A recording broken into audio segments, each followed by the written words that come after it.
तो अभी हमने वैद्युत आवेश के बारे में जाना था। तो चलिए अब समझते हैं कि वैद्युत आवेश के मूल गुणों के बारे में। तो वैद्युत आवेश के मुख्यतः तीन मूल गुण हैं। इसमें सबसे फर्स्ट आता है आवेशों की योग्यता।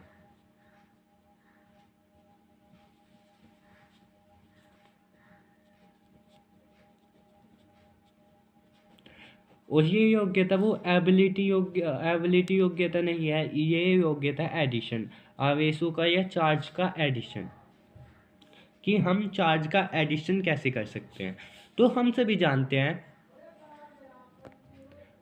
जानते हैं कि जो हमारे पास आवेश होते हैं वो कैसी राशि होती है, आवेश होते हैं सदिश राशि, सॉरी आवेश होती है अदिश राशि।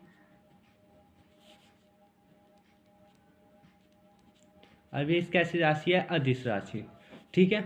तो अदिश राशि का कैसा योग्यता होती है अदिश राशि की, अदिश राशि की बीजगणित योग होता है। जैसे हमारे पास चार इलेक्ट्रॉन है, जैसे 2e -3 -5e 9e। तो अब समझते हैं कि अगर हमें इनका योग चाहिए तो हम इनका योग कैसे करेंगे, या इसको हम बोल सकते हैं कि यदि हमारे पास ये आवेश है और हमें कुल आवेश चाहिए तो कैसे निकालेंगे। तो इसमें कुछ नहीं करना होता है, इसका सिंपल बीजगणित योग 2e +-3 +-5e +9e। तो कुल आवेश कैसे आएगा, 2e प्लस माइनस क्या होता है -3 +-5e +9e। ठीक है। तो 5 माइनस माइनस ऐड हो जाते हैं, 5 और 3 -8e, 9 और 2 +11e। तो 11 में से 8 गए, कितने बचे, 3e। तो हमारे पास कुल आवेश कैसा आया, 3e। तो हम कह सकते हैं आवेशों का योग,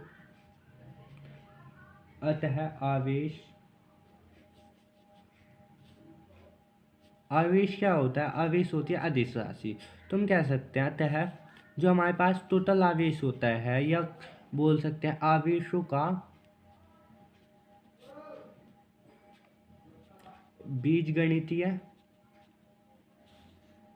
योग होता है।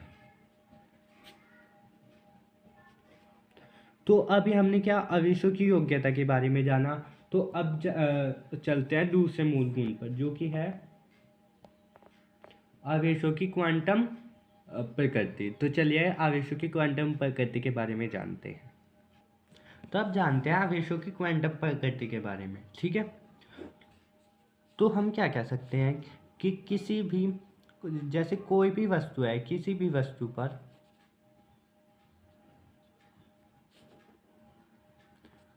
वस्तु पर आवेश की मात्रा, आवेश की मात्रा को हम क्या बोलते हैं, ई। आवेश की मात्रा जो होती है ई का पूर्ण गुणज होती है, या गुणांक बोल सकते हैं, पूर्ण गुणांक होती है। जैसे आवेश की मात्रा होता है Q = Ne, मतलब इलेक्ट्रॉन का क्या होता है, पूर्ण गुणांक। इसको हम आवेशों की क्वांटम प्रकृति या आवेशों का क्वांटमीकरण बोल सकते हैं। आवेश कभी भी जैसे 1/2, हाफ इलेक्ट्रॉन, 2/3 इलेक्ट्रॉन ऐसे नहीं होगा। आवेश क्या होगा, हमेशा इलेक्ट्रॉन जो होते हैं इसका पूर्ण गुणांक होता है। पूर्ण गुणांक जैसे 1 2 3 4 ऐसे। तो यह ये होती है हमारी आवेशों की क्वांटम प्रकृति। अभी आते हैं हम आवेशों के तीसरे मूल गुण पर, जो कि होता है आवेशों का संरक्षण। तो अब जानते हैं हम आवेशों का संरक्षण के बारे में। इसके बारे में आप सभी को पहले से पता होगा। तो चलिए जानते हैं कि आवेशों का संरक्षण क्या होता है। हम जानते हैं कि जो हमारे पास आवेश होते हैं,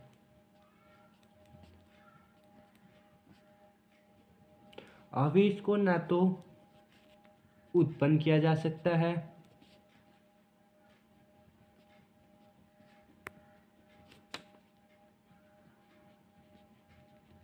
और ना ही इन्हें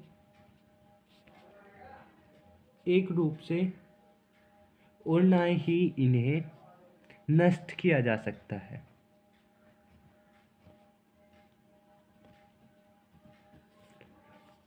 सॉरी, इसको हम देख सकते हैं कि ना ही इन्हें नष्ट किया जा सकता है।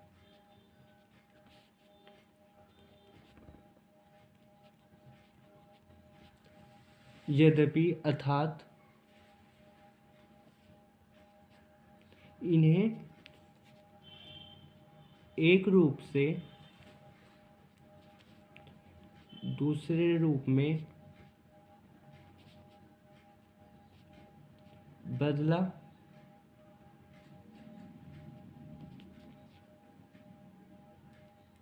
जा सकता है। तो ये तो हो गई हमारी थ्योरी। अगर हम इसको शॉर्ट लैंग्वेज में या शॉर्ट नोट्स में लिखना चाहें तो कैसे लिखेंगे? इसे लिख सकते हैं कि अभिक्रिया से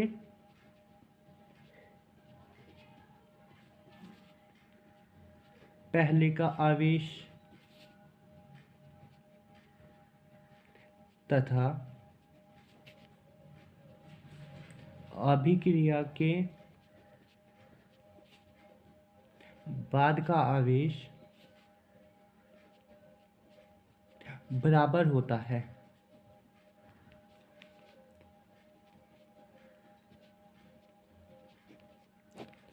ठीक है, जैसे हम समझ सकते हैं हमारे पास एक इक्वेशन है 1 beta note plus -1 beta note. तो ये हमारे पास रिएक्शन करके क्या बनाते हैं? फोटोन। तो इसको बोल सकते हैं हम, क्या बोल सकते हैं इसको?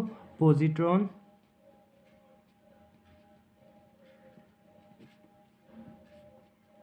और इसको हम क्या बोलते हैं? इलेक्ट्रॉन। और ये तो आप सभी जानते ही हैं एच म्यू क्या होता है? फोटोन। तो अभिक्रिया से पहले हमारे पास कितना इलेक्ट्रॉन था? पॉजिट्रॉन पे +1 और इलेक्ट्रॉन पे -1। तो कुल आवेश अभिक्रिया से पहले क्या था? Plus electron minus electron. कितना आवेश था? 0। और अब ये जानते हैं अभिक्रिया के बाद कुल आवेश। तो हम सभी जानते हैं कि फोटोन पे कैसा चार्ज होता है, कैसा आवेश होता है? 0। और दूसरा भी हमारे पास फोटोन ही है, तो कैसा हुआ? 0। तो अभिक्रिया से पहले और अभिक्रिया के बाद क्या दोनों बराबर आवेश है? तो हम कह सकते हैं कि ये हमारे पास आवेश के संरक्षण का नियम, मतलब आवेश के संरक्षण के नियम को फुलफिल करता है। अगर आपको मेरा ये लेक्चर पसंद आया हो तो प्लीज़ मेरी वीडियो को लाइक करें, शेयर करें एंड ज़्यादा से ज़्यादा सब्सक्राइब करें। Thank you for watching. ये हमने कंघा और पेपर का एक प्रैक्टिकल किया था, जिसको हमने विद्युत आवेश का प्रैक्टिकल किया था। इसमें क्या होता है कि वस्तु क्या होती है? विद्युत में ही हो जाती है। तो चलिए इसके पीछे का कारण जानते हैं कि ऐसा होता क्यों है। तो चलिए देखते हैं। जैसे ही हम अपने बालों को कंघी करते हैं, ठीक है, ये हमने कंघा लिया एक, हमने अपने बालों को कंघी की, तो उससे क्या होता है कि हमारे बालों में क्या हो जाता है? फ्रिक्शन उत्पन्न हो जाता है। ठीक है, अगर जब फ्रिक्शन उत्पन्न होगा तो क्या होता है कि कंघे से जो इलेक्ट्रॉन होते हैं ये बाहर निकल जाते हैं, हमारे बालों में चले जाते हैं इलेक्ट्रॉन। अगर कंघे से इलेक्ट्रॉन निकल गए तो कंघे पे कैसा चार्ज आएगा? Positive charge. हालांकि मैंने अभी आपको चार्ज के बारे में, मतलब आवेश के बारे में नहीं बताया कि कितने प्रकार के होते हैं, फिर भी आप एक बार समझ लीजिए। जब इलेक्ट्रॉन बाहर निकलते हैं तो हमारे कंघे पर कैसा चार्ज आ रहा है? Positive charge. ठीक है, अब हमारे कंघे पर पॉजिटिव चार्ज आ गया। और जो हमारे पेपर्स थे, पेपर्स किससे बने होते हैं? इलेक्ट्रॉन से। सारी चीज़ें ही इलेक्ट्रॉन से बनी होती है। और इलेक्ट्रॉन पे कैसा चार्ज होता है? इलेक्ट्रॉन पे कैसा चार्ज होता है? नेगेटिव। तो जब हम पॉजिटिव को नेगेटिव के पास लेकर जाते हैं तो क्या करते हैं? इनके बीच में अट्रैक्शन फोर्स लगता है, जिसके कारण कंघे में जो पेपर्स के टुकड़े होते हैं वो चिपक जाते हैं। इसलिए हम कह सकते हैं कि हमारा वैद्युत आवेश होता है, मतलब वैद्युत आवेश बिलोंग करता है। तो चलिए आप समझते हैं कि वैद्युत आवेश कितने प्रकार के होते हैं। चलिए समझते हैं आवेश के प्रकार या वैद्युत आवेश इसके प्रकार। तो वैद्युत आवेश होते हैं दो प्रकार के। कितने प्रकार के? दो। तो अब मुझे कौन बताएगा फर्स्ट कौन सा होता है? फर्स्ट होता है धन आवेश या पॉजिटिव चार्ज। अगर आवेश को हम बोले तो इंग्लिश में चार्ज कह सकते हैं, चार्ज, और इसको पॉजिटिव चार्ज।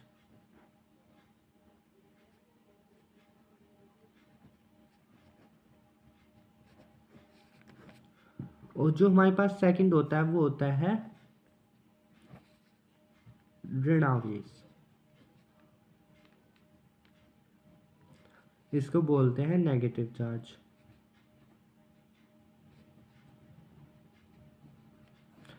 तो सबसे पहले समझते हैं धनावेश।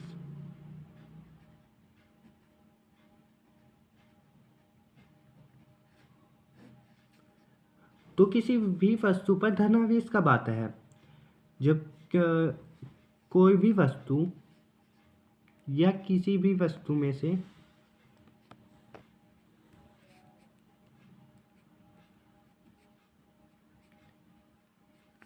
इलेक्ट्रॉन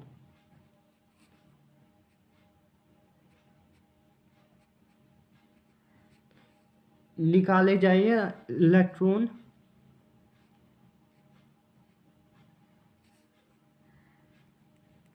या कोई वस्तु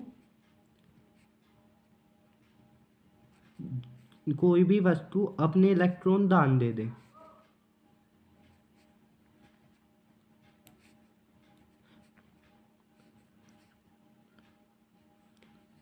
तो क्या होता है कि उस वस्तु पर पॉजिटिव चार्ज आ जाता है। पॉजिटिव चार्ज ये कह सकते हैं धन आवेश या पॉजिटिव चार्ज आ जाता है। तो जैसे अभी हमने समझा था कंघे वाला एग्जाम्पल कि क्या होता है कि जब हम अपने बालों में, तो पहले कंघा दो कर लेते हैं। जब हम अपने बालों में कंघी करते हैं तो क्या होता है, कंघे में और बालों में फ्रिक्शन होता है, जिसके कारण क्या होता है, कंघे के इलेक्ट्रॉन निकल जाते हैं। और अभी मैंने आपको बताया कि यदि किसी वस्तु के इलेक्ट्रॉन निकल जाए या वस्तु खुद इलेक्ट्रॉन दान दे तो क्या होता है कि वस्तु पर कैसा चार्ज आ जाता है, पॉजिटिव चार्ज या धनावेश। तो अब हमने धनावेश पर समझ लिया कि धनावेश किस वस्तु पर आता है। तो अब समझते हैं ऋणावेश। तो सेकंड हमारा कौन सा आवेश है? ऋणावेश।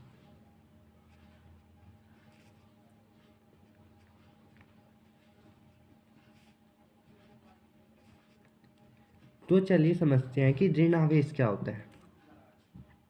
तो यदि कोई वस्तु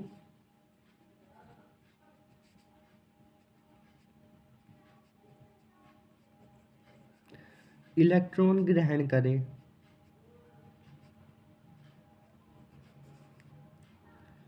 तो उस पर ऋण आवेश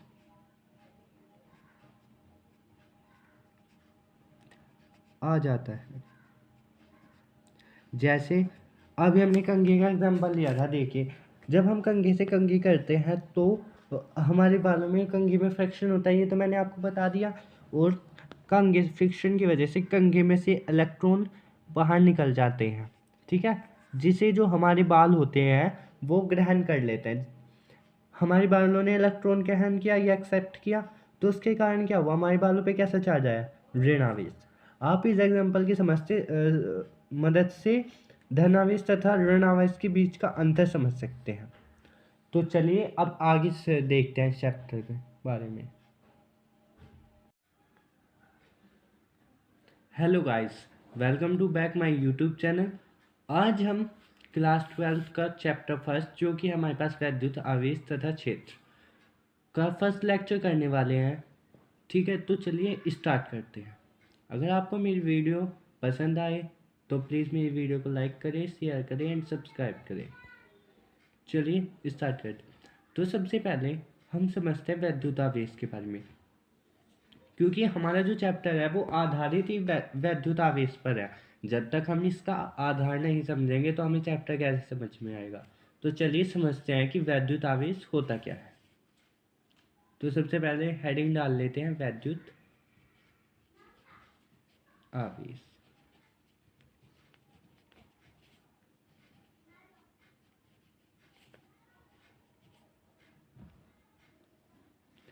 तो वैद्युत आवेश क्या होता है कि जो वैद्युत आवेश होता है,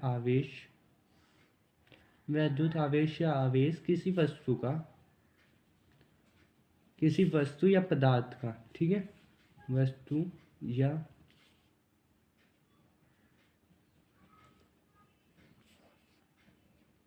वह गुण होता है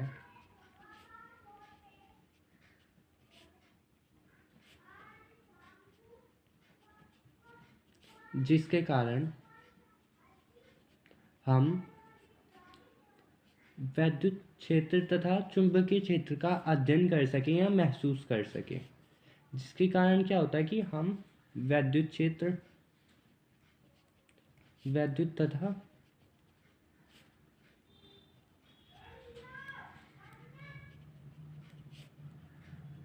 क्षेत्र का अनुभव कर सके। देखिए, वैद्युत जो आवेश होता है वो हम कक्षा 8 से पढ़ते आ रहे हैं। उसमें आपने एक प्रैक्टिकल किया होगा कि जब हम एक कंघी को क्या करते हैं कि अपने बालों में थोड़ा सा कंघी कर उसके बाद उन्हें जो कागज़ के छोटे छोटे टुकड़ों के पास लाए, तो क्या होता है कि कागज़ के छोटे छोटे टुकड़े कंघे में चिपक जाते हैं। वो किसका उदाहरण होता है? वो होता है वैद्युत आवेश का उदाहरण होता है। ठीक है, तो चलिए स्टार्ट करते हैं। वैद्युत आवेश क्या होता है कि इसके कारण हम किसी भी वैद्युत क्षेत्र तथा चुंबकीय क्षेत्र का अनुभव कर सकते हैं उसके आसपास। तो हमने वैद्युत आवेश समझ लिया। अब समझते हैं कि तो चलिए अब हम वैद्युत आवेश का एक प्रैक्टिकल करते हैं जो कि आपने कक्षा 8 में भी किया होगा। इसके लिए हमें दो चीज़ों की आवश्यकता है। सबसे पहले लेते हैं पेपर, उसके बाद एक कंघा। ठीक है, तो हमें करना क्या है, हमें क्या करना है कि जो छोटे छोटे टुकड़े होते हैं उसके पास में अपने सर में कंघी करना सबसे पहले कंघे से, और उसको उन पेपर के पास लाना। इससे क्या होगा, देखिए कंघे पे ही चिपक जाएंगे पेपर। देखिए आप देख सकते हैं ये चिपक गए। तो ये क्या होता है कि ये होता है वैद्युत आवेश का उदाहरण। वैद्युत आवेश क्या करता है कि जब हम किसी कंघे से, अब इसके पीछे का साइंस समझते हैं कि इसके पीछे साइंस होता है क्या होता है। ठीक है, पल हमने कंघा और पेपर का एक प्रैक्टिकल किया था जिसको हमने वैद्युत आवेश का प्रैक्टिकल किया था। इसमें क्या होता है कि वस्तु क्या होती है, वैद्युत में ही हो जाती है। तो चलिए इसके पीछे का कारण जानते हैं कि ऐसा होता क्यों है। तो चलिए देखते हैं। जैसे ही हम अपने बालों को कंघी करते हैं, ठीक है, ये हमने कंघा लिया एक, हमने अपने बालों को कंघी की, तो उससे क्या होता है कि हमारे बालों में क्या हो जाता है, फ्रिक्शन उत्पन्न हो जाता है। ठीक है, अगर जब फ्रिक्शन उत्पन्न होगा तो क्या होता है कि कंघे से जो इलेक्ट्रॉन होते हैं ये बाहर निकल जाते हैं, हमारे बालों में चले जाते हैं इलेक्ट्रॉन। अगर कंघे से इलेक्ट्रॉन निकल गए तो कंघे पे कैसा चार्ज आएगा, पॉजिटिव चार्ज। हालांकि मैंने अभी आपको चार्ज के बारे में, मतलब आवेश के बारे में नहीं बताया कि कितने प्रकार के होते हैं, फिर भी आप एक बार समझ लीजिए। जब इलेक्ट्रॉन बाहर निकलते हैं तो हमारे कंघे पर कैसा चार्ज आता है, पॉजिटिव चार्ज। ठीक है, अब हमारे कंघे पर पॉजिटिव चार्ज आ गया। और जो हमारे पेपर्स थे, पेपर्स किससे बने होते हैं, इलेक्ट्रॉन से। सारी चीज़ें ही इलेक्ट्रॉन से बनी होती है। और इलेक्ट्रॉन पे कैसा चार्ज होता है, इलेक्ट्रॉन पे कैसा चार्ज होता है, नेगेटिव। तो जब हम पॉजिटिव को नेगेटिव के पास लेकर जाते हैं तो क्या करते हैं, इनके बीच में अट्रैक्शन फोर्स लगता है, जिसके कारण कंघे में जो पेपर्स के टुकड़े होते हैं वो चिपक जाते हैं। इसलिए हम कह सकते हैं कि हमारा वैद्युत आवेश होता है, मतलब वैद्युत आवेश बिलोंग करता है। तो चलिए आप समझते हैं कि वैद्युत आवेश कितने प्रकार के होते हैं। चलिए समझते हैं आवेश के प्रकार या वैद्युत आवेश, इसके प्रकार। तो वैद्युत आवेश होते हैं 2 प्रकार के। कितने प्रकार के? 2।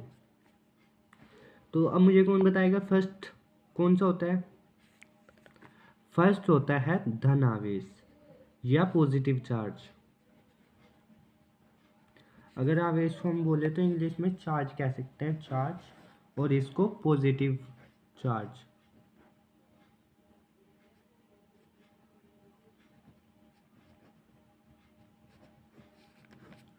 और जो हमारे पास सेकंड होता है वो होता है ऋण आवेश। इसको बोलते हैं नेगेटिव चार्ज।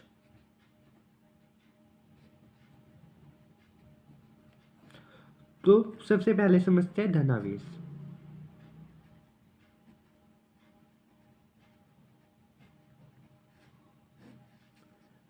तो किसी भी वस्तु पर धनावेश कब आता है? जब कोई भी वस्तु या किसी भी वस्तु में से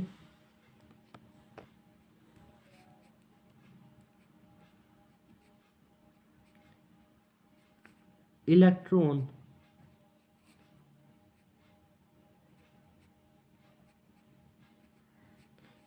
निकाले जाए या इलेक्ट्रॉन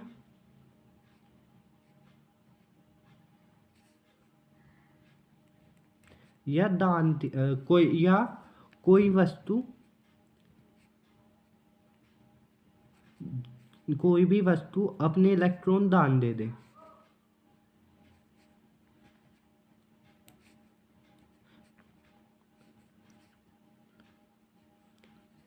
तो क्या होता है कि उस वस्तु पर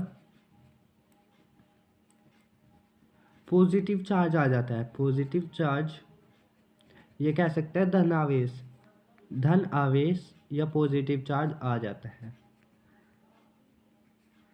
तो जैसे अभी हमने समझा था कंघे वाला एग्जाम्पल कि क्या होता है कि जब हम अपने बालों में, तो पहले कंघा ड्रॉ कर लेते हैं।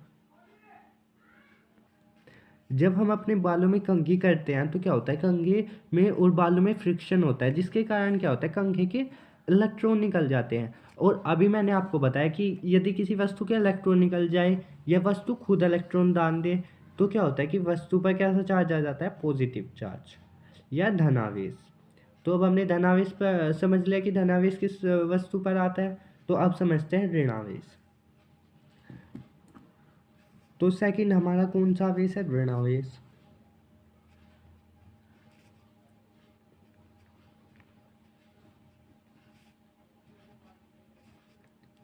तो चलिए समझते हैं कि ऋणावेश क्या होता है। तो यदि कोई वस्तु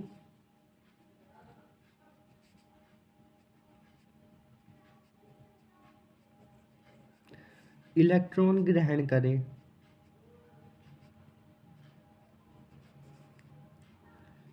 तो उस पर ऋणावेश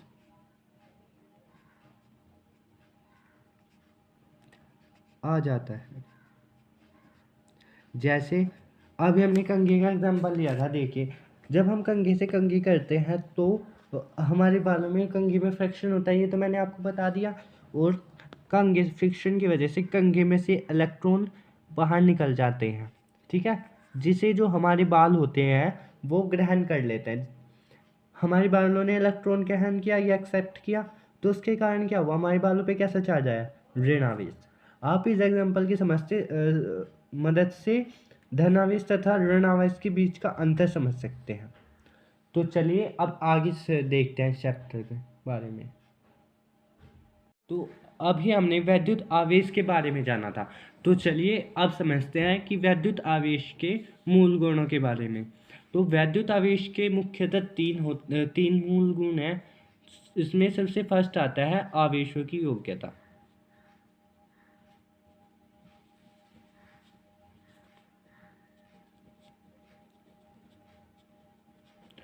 और ये योग्यता वो एबिलिटी योग्यता नहीं है, ये योग्यता एडिशन, आवेशों का या चार्ज का एडिशन, कि हम चार्ज का एडिशन कैसे कर सकते हैं। तो हम सभी जानते हैं कि जो हमारे पास आवेश होते हैं वो कैसी राशि होती है, आवेश होते हैं सदिश राशि, सॉरी आवेश होती है अदिश राशि, आवेश कैसी राशि है, अदिश राशि। ठीक है, तो अदिश राशि का कैसा योग्यता होती है अदिश राशि की, अदिश राशि की बीजगणित योग होता है। जैसे हमारे पास चार इलेक्ट्रॉन है, जैसे 2e -3 -5e 9। तो अब समझते हैं कि अगर हमें इनका योग चाहिए तो हम इनका योग कैसे करेंगे, या इसको हम बोल सकते हैं कि यदि हमारे पास ये आवेश है और हमें कुल आवेश चाहिए तो कैसे निकालेंगे। तो इसमें कुछ नहीं करना होता है, इसका सिंपल बीजगणित योग 2e + -3 प्लस -5e + 9e। तो कुल आवेश कैसे आएगा, 2e प्लस माइनस क्या होता है -3 प्लस माइनस -5e + 9e। ठीक है, तो 5 माइनस माइनस ऐड हो जाते हैं, 5 और 3 -8e, 9 और 2 +11e। तो 11 में से 8 गए, कितने बचे, 3e। तो हमारे पास कुल आवेश कैसा आया, 3e। तो हम कह सकते हैं अतः आवेशों का योग, अतः आवेश क्या होता है, आवेश होती है अदिश राशि। तो हम कह सकते हैं अतः जो हमारे पास टोटल आवेश होता है, या बोल सकते हैं आवेशों का बीजगणितीय योग होता है। तो अभी हमने क्या आवेशों की योग्यता के बारे में जाना। तो अब चलते हैं दूसरे मूल गुण पर, जो कि है आवेशों की क्वांटम प्रकृति। तो चलिए आवेशों की क्वांटम प्रकृति के बारे में जानते हैं। तो अब जानते हैं आवेशों की क्वांटम प्रकृति के बारे में। ठीक है, तो हम क्या कह सकते हैं कि किसी भी, जैसे कोई भी वस्तु है, किसी भी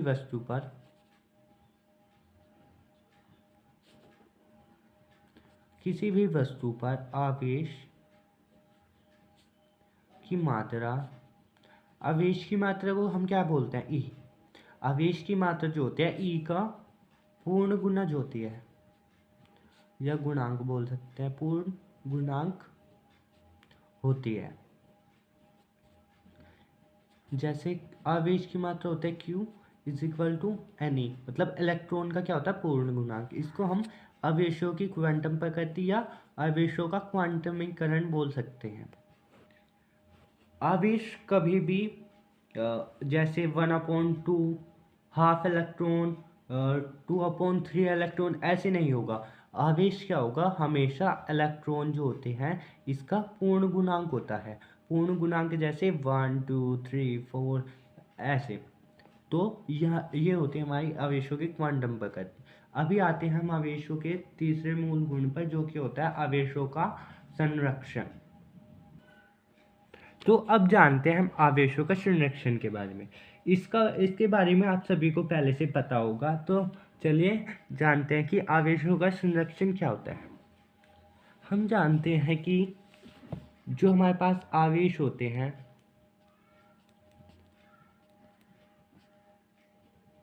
आवेश को ना तो उत्पन्न किया जा सकता है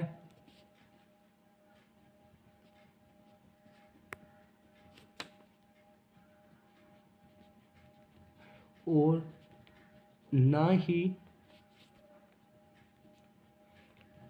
इन्हें एक रूप से, और ना ही इन्हें नष्ट किया जा सकता है।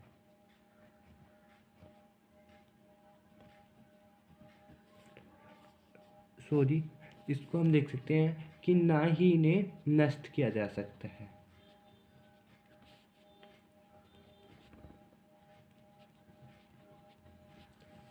यद्यपि अर्थात इन्हें एक रूप से दूसरे रूप में बदला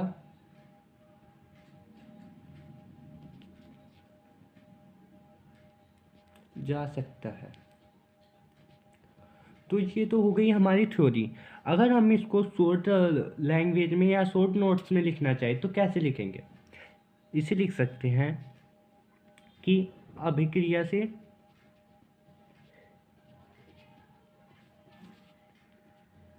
पहले का आवेश तथा अभिक्रिया के बाद का आवेश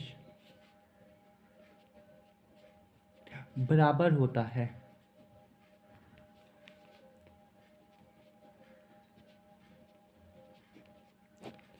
ठीक है, जैसे हम समझ सकते हैं हमारे पास एक इक्वेशन है 1 beta note plus -1 beta note. तो ये हमारे पास रिएक्शन करके क्या बनाते हैं? फोटोन। तो इसको बोल सकते हैं, हम क्या बोल सकते हैं इसको? पॉजिट्रॉन।